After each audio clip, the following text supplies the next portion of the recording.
Good evening. It's only 61 degrees, but between the humidity and the wind, it's not comfortable. Hope you can hear me okay.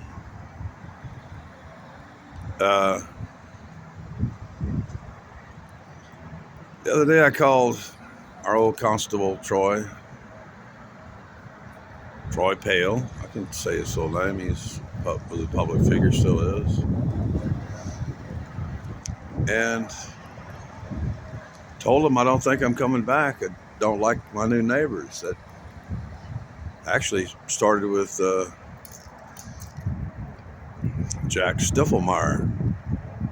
Jack was a good man, but since it's country and since he was still in the trucking business, he built a nice, like two and a half story brick home, and he built a huge truck building behind it, garage, storage for his tractors. I'm talking about tractor trailer, truck tractors. And I'm the kind of guy who likes to sleep with the windows open. I like fresh air and stuff. And he had a bad habit.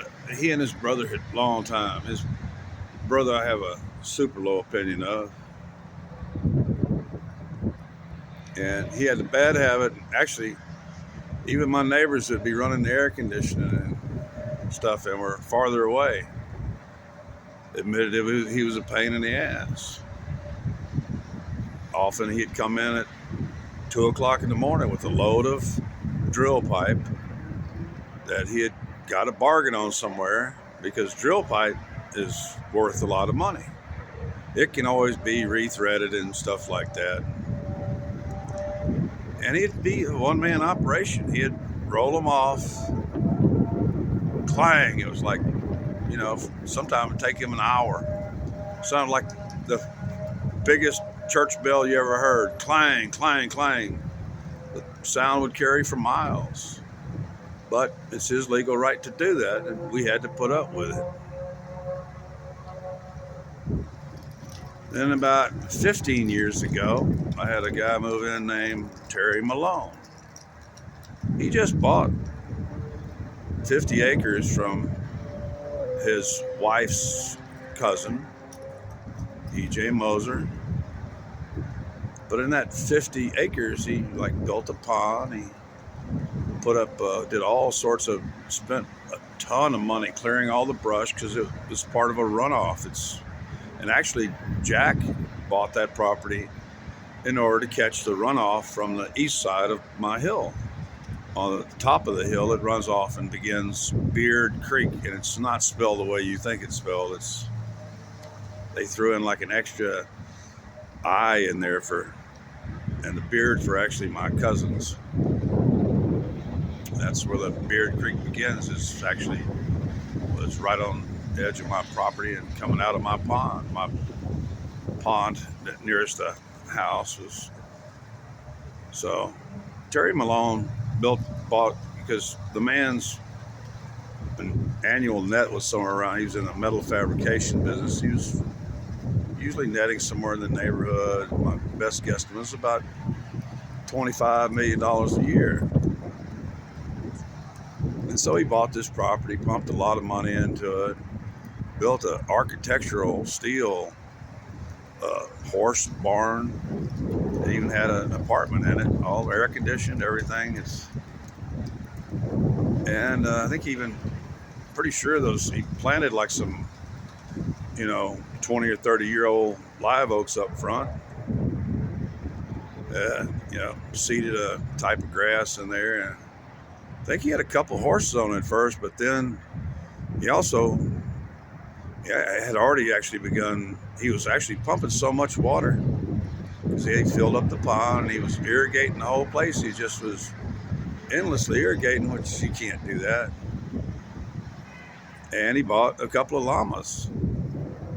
And one summer, when it was hitting steady 110, 112 degrees, I noticed that he still irrigated to the point to where the grass was dead. It was brown. It was if you spray water during the daytime on the crops and there's no cloud cover, every little drop of water is like a tiny magnifying glass. It just burns a little hole in the leaves of grass. Everybody knows you don't water a lawn during the heat of a sunny day, and it was always sunny. And he bought a couple of real pretty llamas. One of them was white, purity white, and had that long fur. I don't think aren't alpacas smaller. These were llamas, and he didn't have them. Everybody knew it was going to be a hot sun. Already, my point is that the neighbors were complaining he had only drilled down to about 600-700 feet, large bore. You know, I think he actually did a 6-inch bore well, which is not cheap. That's including the casing and everything. And the neighbors had already stopped and talked to him and said, "Jack, you're drawing down our water table. I'm going to have to re-drill my well." And he pretty much just said, "Well, what the fuck, you know? My water, you know, well, in Texas it is rule of capture. He who pumps the most gets the most." And right then he was already winning friends and making enemies in the neighborhood.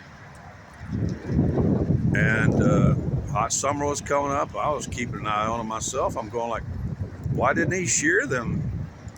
You know, he's got some kind of help in town that comes out all the time, checks on the, you know, make sure the horses are getting fed or something like that, but, you know, some hay, or does a little puttering around stuff, some relative or something. And I'm going like, geez, it's like June already and hotter than hell. It's already hitting more over 100. These are cool weather, high mountain animals. They're not lowland, you know. Actually, he's almost he's around 500 feet, but above mean sea level. But I'm going, I'm thinking, why hasn't he got them animals sheared down to nothing? He didn't. And eventually one of the llamas died, and by the time he got the other one to the vet, it died because no amount of shade nor spraying of water in the air or whatever is going to save a llama who's used to operating in like 40 to 60 degree range. And it would have really helped if you'd had them sheared close, you know. You should have had that hair cut down to about 1 inch, and all that hair that was hanging off. You know, that's where I began to think they might be alpacas, but I don't know. All I know is, because those things, to the best of my knowledge, you know, imported, all that stuff, the pair of them was probably about $25,000, somewhere in that range. And that was pretty much the final straw. And before that, he'd already been throwing like big parties out there to come out and hang around. People showing up with, you know, their RVs and their fifth wheels, coming out and having wild drinking parties all night long. And even his own cousin-in-law had told him, "We don't do that here. You need to tone it the fuck down." You know, they would bring in like a pontoon boat to take down to Lake Somerville and go drinking and partying and shit like that. He's a rich man with enough money to do whatever the hell he wants, but it's still our neighborhood, or was our neighborhood.